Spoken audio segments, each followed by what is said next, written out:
I'm on the way to Mahabalipuram and all of a sudden the bike stopped. No power on the LCD screen, just stops. And you know what, I'm not surprised because this is not the first time this is happening.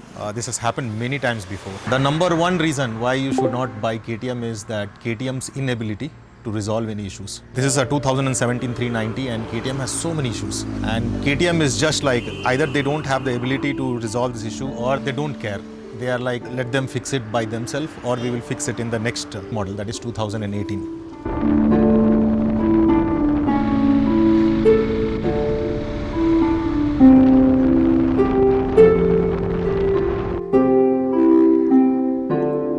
I got my KTM in 2017 and that was the first batch, and it was considered to be a motorcycle in which KTM has learned its mistake from the first generation of 7 years of motorcycle and then produced this second generation which was flawless. But it came with so much flaws, so much problem that none of the KTMs in the previous years had that much problem. And the worst thing is that KTM never took initiative to resolve. In Europe, they recalled the motorcycle. The 2017 first batch of motorcycle, they recalled it. In India, they simply gave an additional year of warranty, but the problems were not fixed. I had battery issues in 2017, 2025, 8 years. The motorcycle has gone n number of times to KTM service center and the issue is not fixed. There was an ECU failure issue on the motorcycle TFT display, which will not allow your motorcycle to start. Bro, it's been 8 years, the problem is still there. If at all you are not able to fix a problem which is related to your battery, it is related to your TFT display, it is related to your computing, even after upgrading your firmware, then the problem is not with the machine or with anything else. It's simply with the attitude of KTM that they don't want to resolve the issue or they are not able to resolve the issue, which is very sad.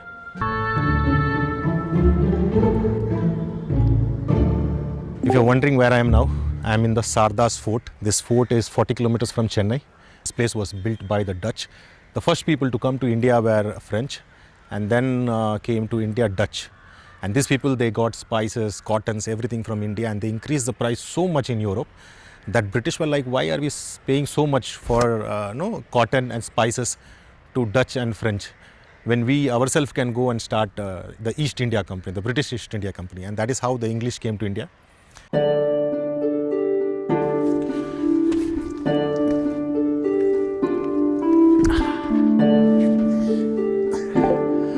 My second biggest problem with KTM is the quality. Before KTM, I had a Yamaha Gladiator which I used for 8-9 years, 80,000 kilometers.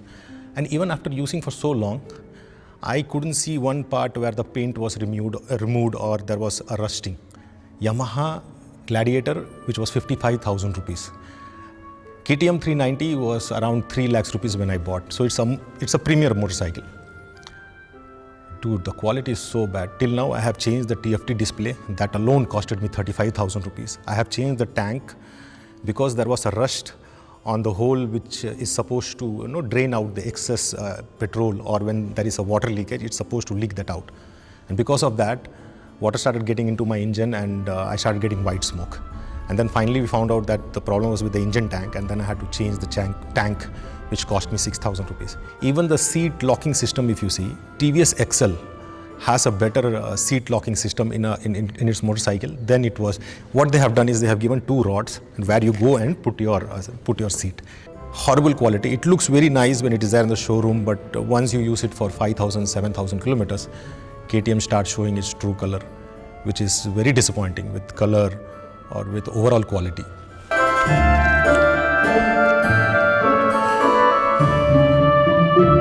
When French came to India, they took Pondicherry as their headquarters. So Pondicherry belonged to French. And then when Dutch came, they wanted a place of their own. So they took this place, Sardas Fort, as their headquarters for trading. And when the British came to India, British and French, they didn't get along very well. So the British wanted a place of their own along the shore. And that is how the Chennai came, that is Madrasapattinam.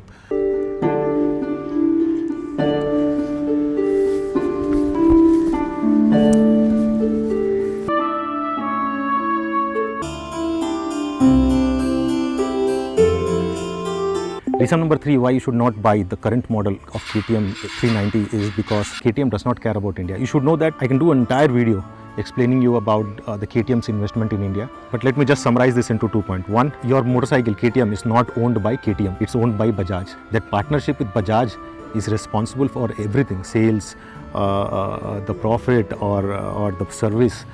And Bajaj has its own line of motorcycle, which is also trying hard to compete with KTM. Otherwise, why will they come with Dominar 400, which has the same engine as 390? When the motorcycle 390 Duke in 2017 came, they recalled all the motorcycle which was sold in the Europe market. They were given exclusive servicing. They fixed all the issues that they had, including changing of parts. But for Indian market, I'll tell you, they didn't do anything. The only thing that was done for the Indian market was the upgrading of the firmware, which again did not solve any issues. The only issues that the firmware solved was the light issues. Light would suddenly go off. That issues was solved. But there were bigger issues in the motorcycle: the ECU failure, the battery being underpowered, vehicle stopping all of a sudden, and all this issue was sorted out in motorcycle which were sold in Europe market, but in India it was not. So you can argue, no, the same KTM controls the service and everything, but sorry mate, I have KTM for 8 years. I have not given my motorcycle anywhere for servicing, and KTM has been very ruthless with how they deal with the Indian consumers versus how they deal with the European customers.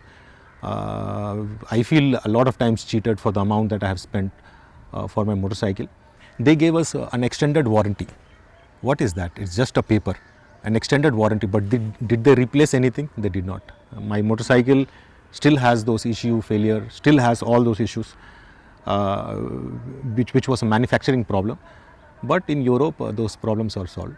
So when I say KTM doesn't give a fuck about the Indian customers, Indian motorcycle, I very strongly believe they don't. But if you feel the other way, you can prove me wrong in my comment section.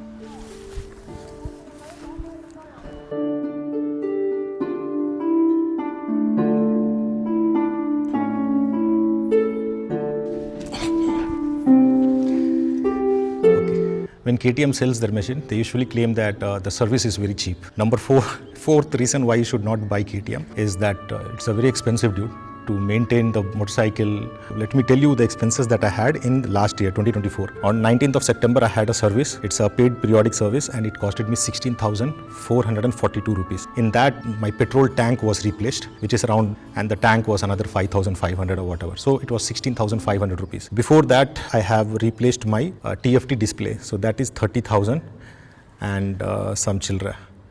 Before that, I have given my motorcycle in Nagarkoil. Nagarkoil is like one of the worst service center for KTM. I always feel that if at all you are giving a motorcycle for servicing, best is Chennai. The one in Adyar, KTM, they are the best. The Kurampet one is also good. Ashok Nagar, I don't know, not very friendly. OMR is shit. And never give your motorcycle in the tier 2 cities like Madurai or even for Coimbatore or Nagarkoil. Most of them are untrained. They know just to change oil.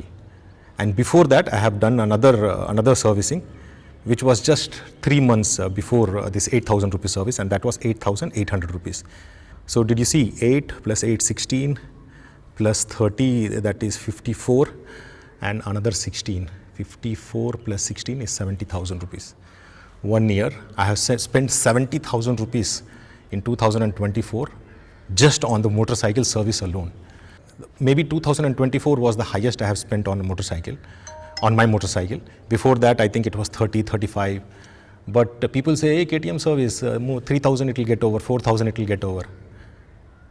Bro, having motorcycle, I'm having KTM 390 for 8 years. I have never paid 3,000, 4,000 in a KTM service center.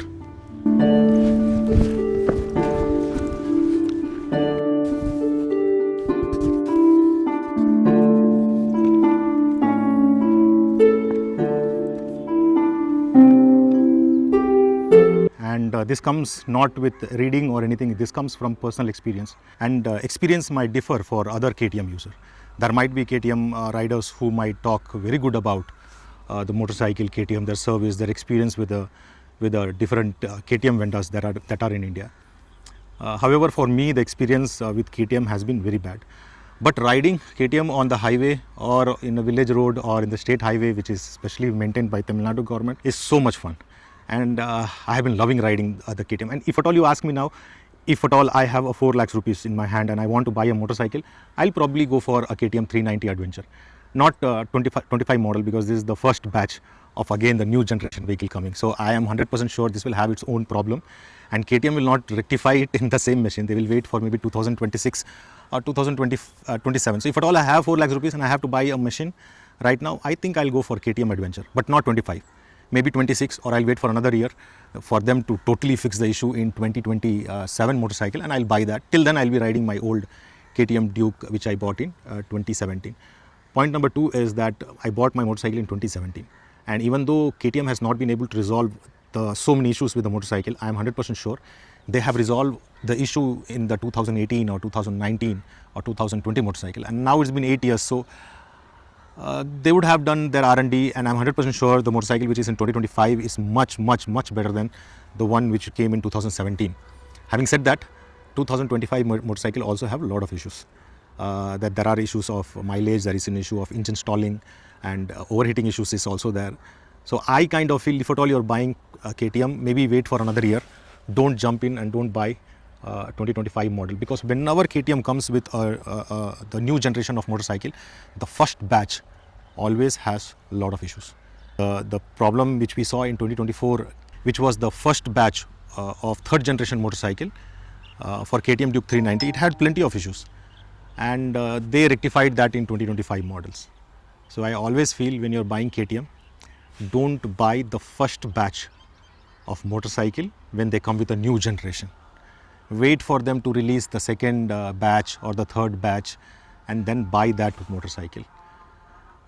Maybe that will have lesser issues, because I have seen people who have bought their motorcycle in 2019, 2020, the same motorcycle that I have, maybe they paid another 30,000-35,000 more, and then they have much lesser problem. And when I talk about my problem, they're like, what are you talking about? My motorcycle doesn't have that problem. So yeah.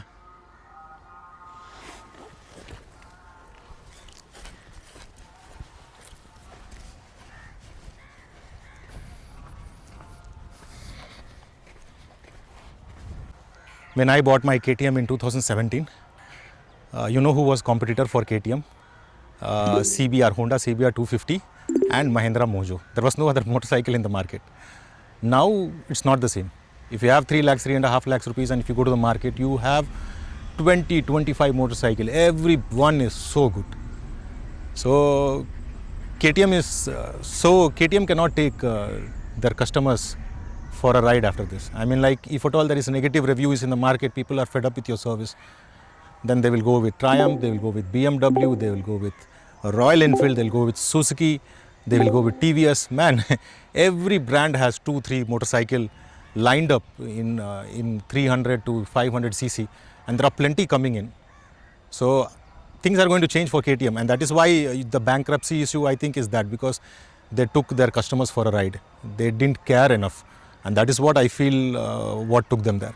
But BMW and Bajaj has rescued them, and I think after this they will be more focused on the customers. They will make sure that they don't take us for granted. They do proper R&D before they released a vehicle, so that a customer like me don't suffer for 8 years. You see my entire video that I have done for last 7-8 years, and you will not see me in one video actually talking good about KTM. And before that I had a Gladiator, Yamaha Gladiator, and I was in full praise of that bike. Hope KTM, very soon I'll buy another KTM, maybe another year or two, and hopefully I don't have this much to complain.